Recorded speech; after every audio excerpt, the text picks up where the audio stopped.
बिल्लाहिमिनश्शैतानिर्रजीम बिस्मिल्लाहिर्रहमानिर्रहीम। अस्सलाम वालेकुम। बायोबिट्स में खुश आमदीद। आज हम अपने पहले चैप्टर इंट्रोडक्शन टू बायोलॉजी के 5वें लेक्चर की तरफ बढ़ रहे हैं और हमारे पास टॉपिक है 5 किंगडम सिस्टम। पहले वक्त में साइंटिस्ट ने तमाम लिविंग ऑर्गेनिज्म को 2 किंगडम में डिवाइड किया था, जो एक का नाम था किंगडम एनिमलिया और दूसरे का नाम था किंगडम प्लांटी। लेकिन विटाकर साहब आए और उन्होंने डिवाइड किया इन ऑर्गेनिजम्स को कितने किंगडम में? 5 किंगडम में। रॉबर्ट विटाकर इन 1968 classified all living organisms into 5 kingdom. यानी रॉबर्ट विटाकर ने 1968 में तमाम जानदार अशिया को, तमाम लिविंग ऑर्गेनिज्म को 5 किंगडम्स में डिवाइड किया गया। अब किंगडम जाने से पहले यानी किंगडम्स पढ़ने से पहले हमें हमारे पास कुछ पॉइंट्स है जिसे क्लियर करना इंतहाई ज़रूरी है और यही पॉइंट्स इन पांचों के 5 किंगडम्स में आएंगे। पहले हमारे पास है कि ऑटोट्रॉफिक ऑर्गेनिजम्स। एक होता है ऑटोट्रॉफिक ऑर्गेनिजम्स और दूसरा होता है हेटेरोट्रॉफिक ऑर्गेनिजम्स। अब ऑटोट्रॉफिक ऑर्गेनिजम्स वो ऑर्गेनिजम्स होते हैं जो अपने खुराक खुद तैयार कर सके और हेटेरोट्रॉफिक ऑर्गेनिजम्स वो ऑर्गेनिजम्स होते हैं जो अपना खुराक खुद तैयार ना कर सके। अब ऑटोट्रॉफिक ऑर्गेनिज्म का अगर कोई एग्जांपल आपसे पूछें तो डायरेक्टली उनको आंसर करें कि प्लांट्स अपने खुराक खुद तैयार करते हैं। अगर हेटेरोट्रॉफिक का पूछे तो आप आंसर क्या होगा? इंसान अपना खुराक खुद तैयार नहीं कर सकते। किचन में तो हम अपने लिए चीज़ें और खुराक बना सकते हैं, लेकिन प्लांट्स की तरह सूरज की मौजूदगी में हम अपने लिए कोई खुराक खुद तैयार नहीं कर सकते। तीसरा है हमारे पास के प्रोकैरियोटिक ऑर्गेनिज्म और यूकैरियोटिक ऑर्गेनिज्म। अब इनमें फ़र्क क्या है? फ़र्क समझिए। प्रोकैरियोटिक ऑर्गेनिजम्स वो जानदार होते हैं कि उनका न कोई न्यूक्लियस होता है और न ही कोई माइटोकॉन्ड्रिया, यानी जो मेम्ब्रेन बॉन्डेड ऑर्गेनेलीज हैं वो प्रोकैरियोटिक ऑर्गेनिजम्स में नहीं होते। Means no nucleus and no mitochondria. Eukaryotic organism में न्यूक्लियस भी होता है और माइटोकॉन्ड्रिया। मैंने यहाँ पे लिखा है यूकैरियोटिक ऑर्गेनिजम्स के सामने कि यस न्यूक्लियस एंड माइटोकॉन्ड्रिया। 5वें नंबर पे हमारे पास आता है यूनिसेलुलर ऑर्गेनिज्म और छठे पे हैं मल्टीसेलुलर ऑर्गेनिजम्स। अब unicellular organisms are those organism which is made up of one cell, while multicellular organisms are those organisms which are made up of many cells। मैंने लिखा है कि जिसमें एक सेल होता है वो क्या कहलाता है? Unicellular organism. और जिनमें ज़्यादा सेल होते हैं, कई सेल होते हैं, उन्हें क्या कहते हैं? Multicellular organism. अब लास्ट और 7 जो पॉइंट है हमारे पास वो है स्टोर फूड, यानी ये जो लिविंग ऑर्गेनिजम्स हैं ये किस फॉर्म में अपने लिए खुराक स्टोर करते हैं? These are either in the form of glycogen or starch। यानी जो लिविंग ऑर्गेनिजम्स हैं या तो वो क्या करते हैं? फूड को स्टोर करते हैं कौन से फॉर्म में? या ग्लाइकोजन के फॉर्म में या स्टार्च के फॉर्म में।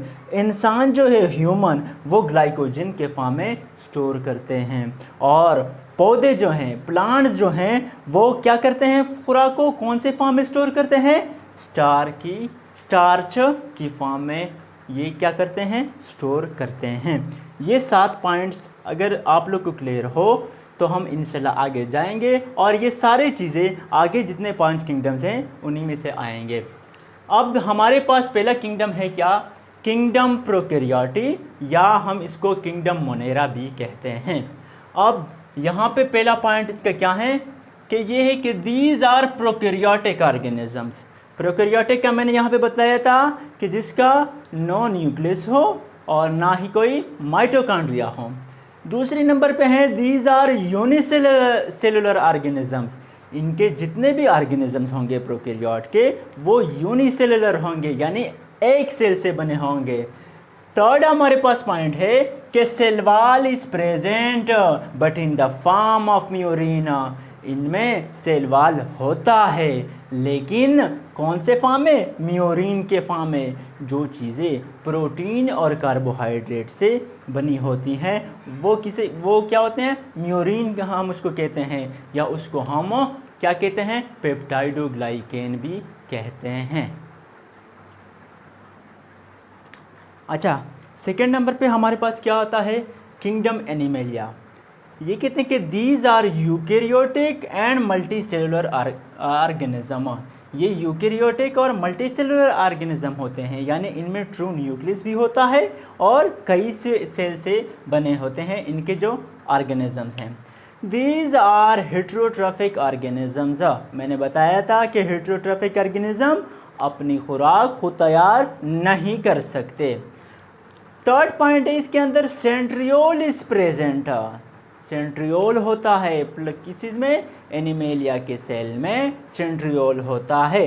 सेंट्रियोल क्या चीज़ है? सेंट्रियोल एक चीज़ है किस चीज़ के अंदर? सेल के अंदर। फॉर एग्जांपल ये हमारे पास एक सेल है, ये हमारे पास क्या है? ये पूरा का पूरा सेल है।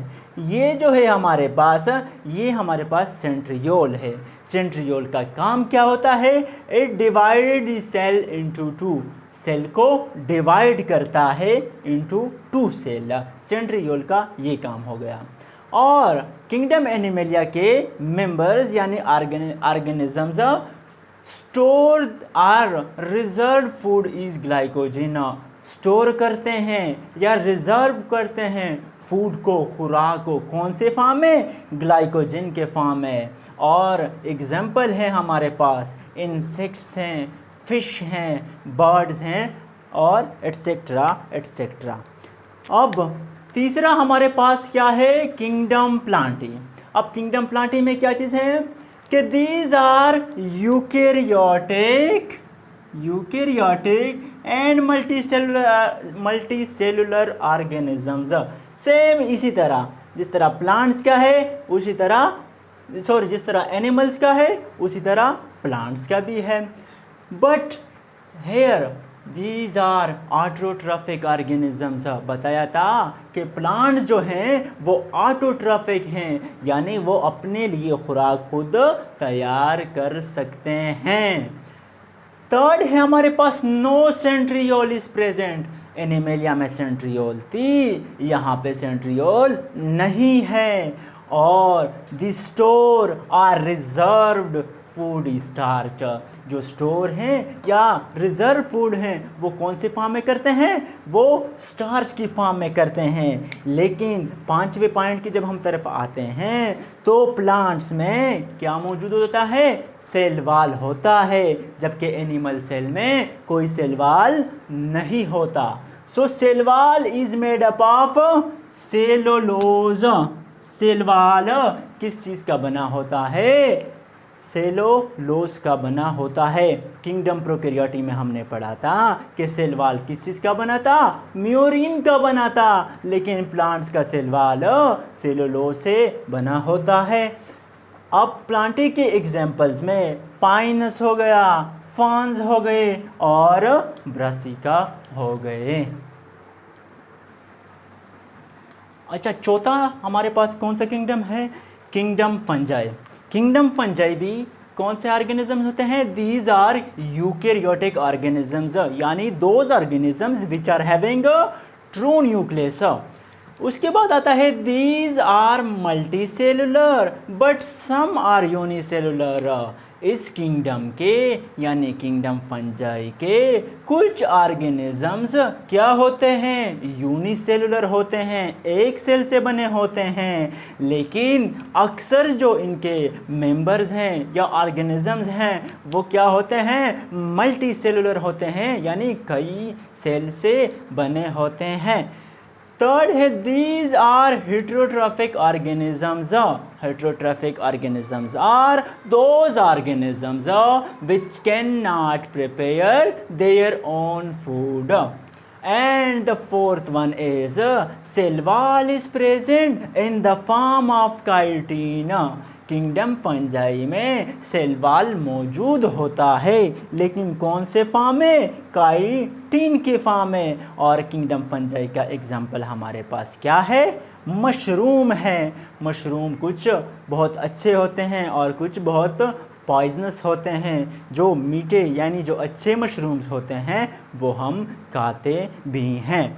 अब लास्ट हमारे पास किंगडम है, फिफ्थ वन, जिसका नाम दिया गया है किंगडम प्रोटिस्टा। इस किंगडम को लोग बागी किंगडम भी कहते हैं। अब आप लोग हैरान और परेशान होंगे कि सर ये बागी ये कहाँ से अब आ गया? बागी वो जानवर जो पहले साइंटिस्ट ने एनिमल्स और किस चीज़ में? किंगडम प्लांटी में रखे थे, वो यहाँ से मतलब उनके में फिट नहीं आ रहे थे, तो इनको बागी ऑर्गेनिजम्स यानी बागी जानदारों का कहा गया। और इसको किंगडम प्रोटिस्टा को इसलिए बागी कहते हैं कि वो किंगडम प्लांटी और किंगडम एनिमेलिया में फिट नहीं हो रहे थे, तो इसके लिए अलग ग्रुप बनाया गया, अलग किंगडम बनाया गया। कहते हैं कि these are eukaryotic organisms. Eukaryotic organism, उम्मीद है कि आप लोग को अभी समझ आई होगी कि यूकेरियोटिक ऑर्गेनिजम्स कौन से होते हैं। These are eukaryotic organisms which are usually very small and difference with the organism of other eukaryotic organisms. इनके इस किंगडम के जितने ऑर्गेनिजम्स होते हैं वो यूकेरियोटिक होते हैं, लेकिन वो छोटे होते हैं और दूसरे यूकेरियोटिक ऑर्गेनिज्म से क्या होते हैं? डिफरेंस होते हैं, मुख्तलिफ होते हैं। But the second point is they usually live in aquatic habitat. अब हैबिटाट तो बताया था पिछले लेक्चर में भी कि रहन सहन, और अब एक्वेटिक जो है ये क्या है? एक्वेटिक पानी में रहते हैं। ये क्या करते हैं? किंगडम प्रोटिस्टा के अक्सर यानी या तमाम ऑर्गेनिज्म आप कह सकते हैं कि वो अमूमन कहाँ पे रहते हैं? एक्वेटिक में यानी पानी में रहते हैं। एग्जाम्पल्स हमारे पास हैं अमीबा। अमीबा कौन से क्लास को कहाँ से बिलोंग करता है? प्रोटोजोआ ग्रुप से। इसी तरह दूसरा है स्लाइम मोल्ड। स्लाइम मोल्ड क्या करते थे? फंजाई है। और इसी तरह क्लेमोडोमोनास क्या है? ये एक एल्गी है। तो ये हमारे पास 5 किंगडम हो गए। और इंशाल्लाह नेक्स्ट लेक्चर में हम क्या पढ़ेंगे? सेलुलर ऑर्गेनाइजेशन पढ़ेंगे। तब तक के लिए अब मुझे और हम सबको और अपने आप को दुआओं में याद रखें। अल्लाह हाफ़िज़।